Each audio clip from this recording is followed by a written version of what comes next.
Hello everyone, Nayana Ghosh চ্যানেলে তোমাদের সবাইকে স্বাগত। নতুন একটা ভিডিও নিয়ে আবার চলে এসেছি। যাচ্ছিলাম আমি আর মা কালীতলায়, কারণ আর দু একদিনের মধ্যেই আমাদের এখানে অনুষ্ঠান রয়েছে, অষ্টম প্রহর হবে, তো তারই প্রস্তুতি চলছে। যেতে যেতে ঠাকুমাটার সাথে দেখা হলো, একটু কথা বললাম, তারপরে চলে যাচ্ছিলাম কালীতলায়। কালীতলায় দেখো অনেক লোক।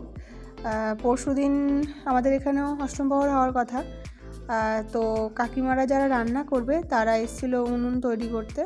যেহেতু অনেক লোকজন আসে, একটা অষ্টম প্রহর মানে অনেকেই বোঝে, অনেক লোকজন আসে, তা সেই জন্য তারা উনুনটা আগে করে গেছে, নাহলে দিনে দিন এসে হবে না আর লেট হয়ে যাবে।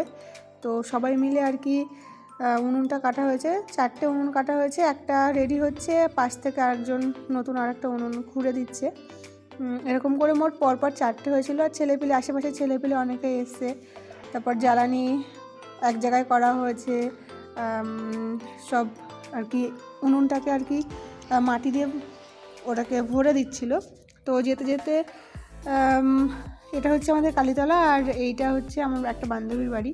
ওদের বাড়ি গেছিলাম দেখা করতে, ও যেহেতু বাড়িতে নেই, তো ওর মা বাবার সাথে দেখা করতে গেছিলাম। দেখি জেঠু বসে রয়েছে আর জেঠিমা বাসন মাজছিল। তো জেঠু জেঠিমার সাথে একটু কথা বললাম, একটু আড্ডায় আর কি মারছিলাম। আমি আর মা গেছিলাম, তো মা জেঠিমার সাথে কথা বলছিল। আমি এবার আশেপাশটা একটুখানি দেখিয়ে দিচ্ছি যে এটা ওদের বাড়ি, এটা জেঠু আর মার জেঠিমা কথা বলছে।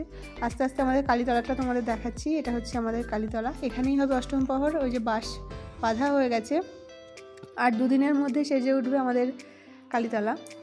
আমাদের এখানে দুর্গাপুজোর থেকেও অষ্টম প্রহরে বেশি আনন্দ হয়। সবাই এক জায়গায় হয়, সবার বাড়িতে বাড়িতে আত্মীয় স্বজন, লোক, অনেক লোকের আয়োজন হয়।